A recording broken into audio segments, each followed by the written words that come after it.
Welcome class, and I'm going to do a crazy attempt of covering westward expansion in less than 10 minutes. That is from 1803, maybe at the end of 1860s. So almost or over 60 years in less than 10 minutes. Now, I don't think I'm going to be able to do it, but bear with me. The story of the US has always been one of westward expansion, beginning along the east coast and continuing often by leaps and bounds until it reached the Pacific. That is what Theodore Roosevelt described as the Great Leap Westward.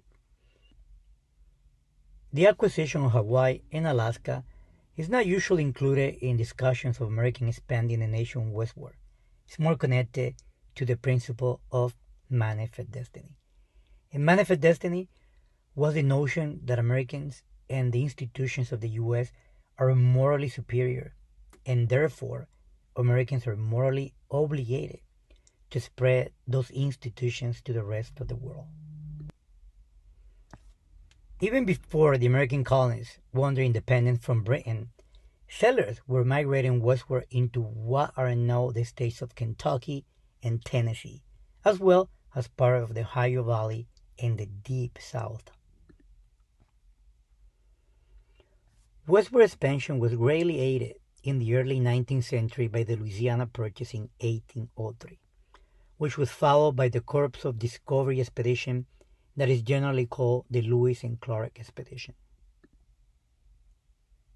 The War of 1812, which secured existing U.S. boundaries and defeated native tribes of the Old Northwest. The region of the Ohio and Upper Mississippi valleys, and the Indian Removal Act of 1830, which forcibly moved virtually all native people from southeast to the present states of Arkansas and Oklahoma, a journey known as the Trails of Tears. Then, in 1845, a journalist named by John O. Sullivan coined the term manifest destiny. I believe that American institutions are morally superior, and therefore Americans are morally obligated to spread those institutions to the rest of the world. Then we have the Monroe Doctrine, adopted in 1823. Was the closest America ever came to making manifest destiny official policy. It put European nations on notice that the U.S. will not tolerate any intrusion from them into the American continent. The debate over whether the U.S. will continue slavery and expand the area in which it existed or abolish it altogether became increasingly contentious throughout the first half of the 19th century. When the Dred Scott case prevented Congress from passing laws prohibiting slavery at the Kansas-Nebraska Act gave citizens of new states the right to decide for themselves whether their state would be free of slaveholding. A wave of settlers rushed to populate the Kansas-Nebraska territory in order to make their position pro or anti-slavery. In 1845, with President James Cole, the debate over slavery intensified after the Republic of Texas was annexed and new lands acquired as a result of the Mexican War, an agreement with Great Britain that gave the U.S. sole possession of portion of the Oregon Territory. The question of slavery was only settled by the American Civil War and the passage of the 13th Amendment to the Constitution prohibiting slavery.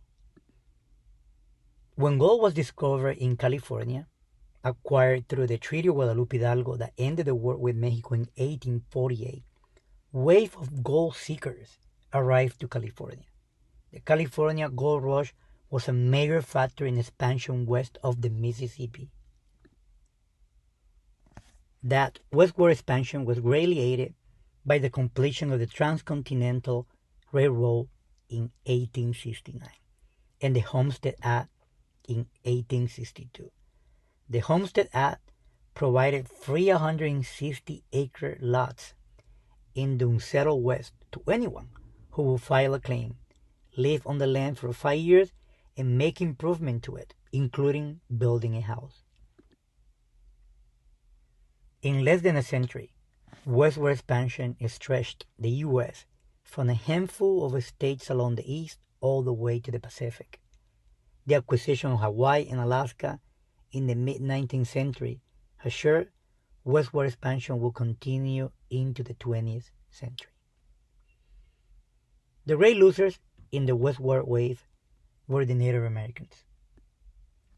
So we can call this progress, but every time that you hear the word progress, there's always going to be someone who's going to be losing.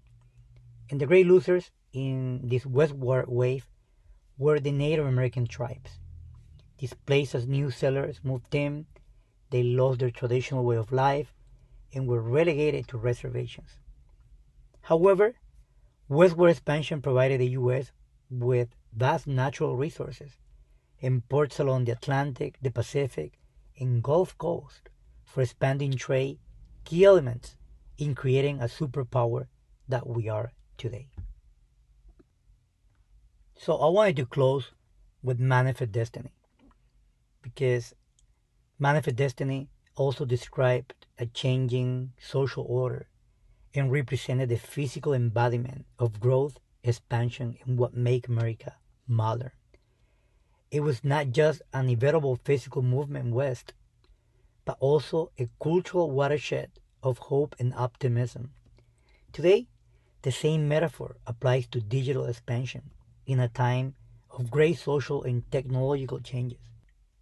Over the past 20 years, the internet has gone from merely changing the way we get through the day to defining our way of life.